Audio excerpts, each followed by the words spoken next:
Hello, everybody. Welcome back to another episode of Book Talk, part of the Geeks and Barbells network, world, place where I go into geek mode, Geekville. Yeah. So I wanted to talk today about something I consider very, very serious, very important. In fact, it may be the most important thing on this planet, and that is people's curious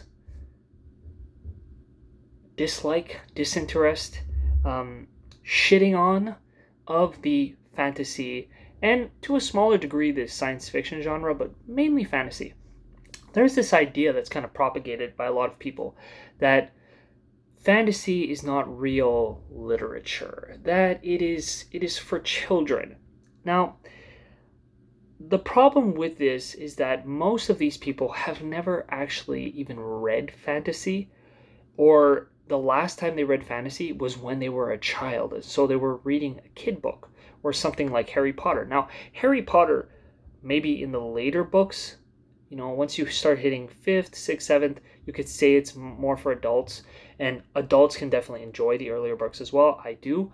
But Harry Potter is primarily marketed for children, is primarily made for children, especially the first 3 or 4 books.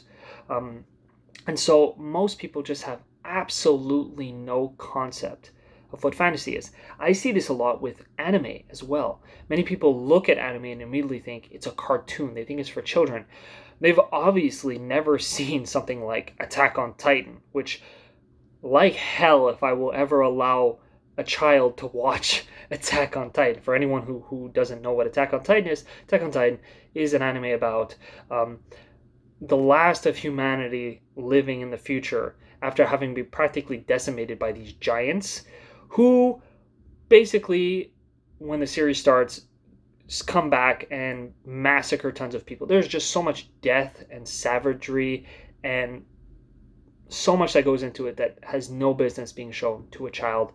And yeah, it's just won't go further down that road. But when it comes to fantasy novels, so if you take something like the Wheel of Time series, or if you take the Malazan Book of the Fallen, you take even Stormlight Archives, which Stormlight Archives can be a little bit easier for younger people to get into, but even then, the first 3 books of the Stormlight Archives, each book is 1,000 pages long. Like hell, if a child is going to read 1,000 page book. Maybe some will, but most won't. I've read books outside of the fantasy genre, and most of them are simplistic. Most books that are based off of our own world tend to be extremely dull. They're just day to day. They're usually romance novels. You have some political intrigue novels, whatnot. But generally speaking, when you want to get a full picture novel, that means an entire set of world building, character development, usually romance as well, but also just political intrigue. Uh, and then the fact that it's fantasy, the fact that there might be magic or a dragon or whatever it is, that is just layered on top of the world. The world in a good fantasy series, especially one primarily aimed towards adults and even some YA, it is so filled with depth. And the fact that the fantasy is there adds more layering to it. It allows you to, it pushes your imagination. So if you take a story that's, let's say, based historically on, during the Crusades, whatever it is, okay? This can be a very soul-searching, deep book where, let's say, you're following a knight, okay?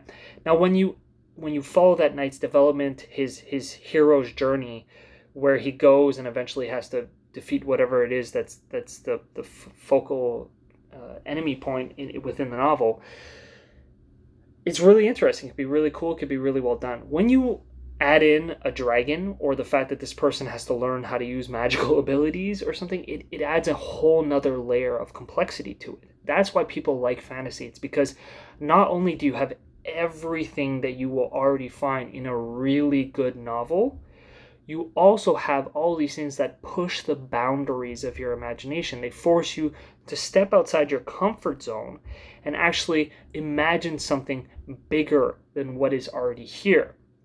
That's why people love fantasy. And the people who treat fantasy as though it is just for children, that's kind of sad, because that means that what? As soon as you got a bit older, you no longer want to have an imagination? I highly doubt that, because, something like the popularity of Game of Thrones, people do, they look for that, they want that. And that's very simple to explain. We are a storytelling species. It's how we spend most of our history on this planet, spreading information. It's through stories.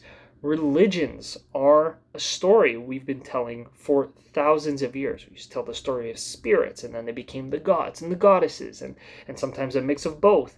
And then it was fairies and elementals and folk tales. And we've been constantly telling these stories to ourselves to try to explain things, but also to add a depth of mystery and spirituality and just simple magic to the world itself, because we want to have that. We search for it. It makes things more interesting. It adds a depth to explaining really, really important values and developments of ourselves as human beings. When someone goes on a journey and changes personality-wise, that goes from someone who's immature, who doesn't know how to be a good person, that story is much more interesting when you add a whole load of interesting lore and world building and fantastical creatures and challenges that person has to move past, that we just don't have in our world. It makes it even more intense. It makes it much more emotional. It makes it much more of an accomplishment. Not to take away, obviously, from the amazing things that people push through and accomplish in our world, but it adds a whole nother layer to it when you add in the magic. And that's why fantasy is so great. But a lot of times when people, they tend to shit on it, not only do they push down on it as though like it's only for children, but they also push down as though the quality of the writing, as though the novels that are being written outside of fantasy are some great works of art, and yet fantasy is shit. I don't understand that.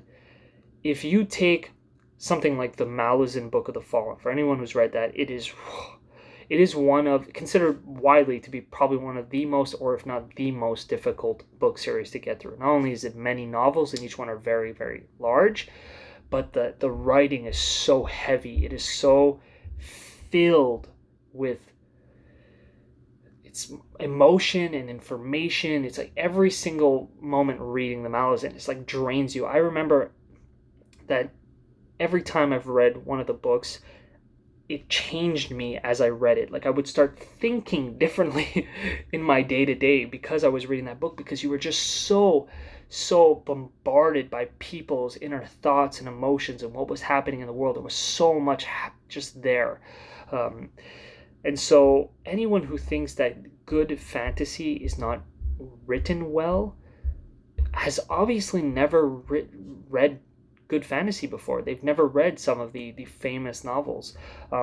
It takes a lot, and when you add on the fact that not only are these people developing an entire world and cultures and species and languages and ways of living, when they add on that they're also developing complex, sometimes magic systems and all these things that go into it, and you tell that author that they're not a good writer, that they don't have a literary mind, it's insulting, it's offensive, and it doesn't even make sense. I've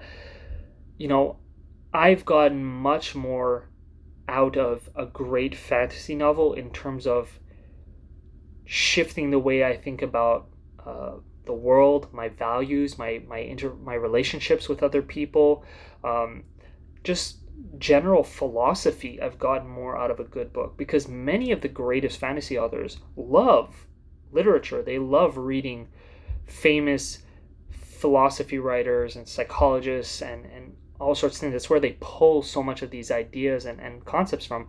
And when they put them into their book in the form of a story and a great character who you move along with and watch them grow and develop, that hits you a lot harder. I've read some books where they were good, but they were dull, because all that was happening was just this person writing about their life, and their life was actually not interesting. They had some really good ideas, some really good philosophies, some really good thoughts on how to live and why to live, and about death and life.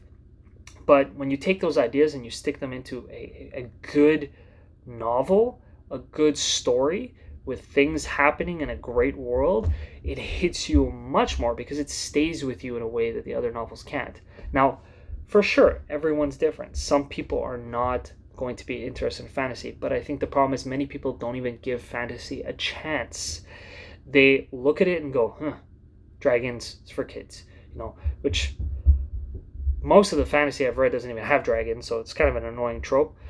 But as soon as people hear about magic, they just immediately think about something like Harry Potter or other fantasy they've seen or cartoons they've watched, and they don't push through and actually give things a chance. Because the majority of the greatest fantasy novels, the majority of the greatest anime out there are way, way too violent or bloody for children, or are discussing themes that children would never understand. They are very much for adults.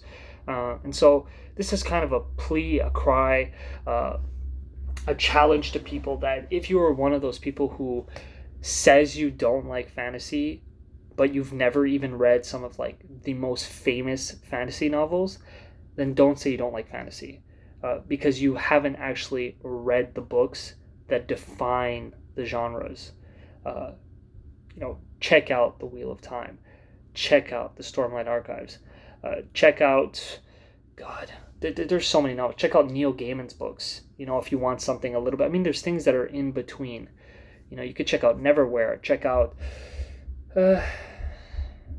It's just so many books out there that are incredible. But I would definitely recommend check out my top 10 video where I discuss some of my favorites. A lot of these series are very much for adults and are very well written. And you might not like one of them, but I'm sure you'll like some of them. So think about it, ponder it. For anyone out there who has some more ideas of better ways to express to people what they're missing out on or why they dislike this series, I'd love to hear it. So comment down below, like the channel, subscribe, check out the podcast, check out the website, geeksnBarbells.com. Geek out with me. Let me know what you think. And I am tuning out. Be safe, everybody.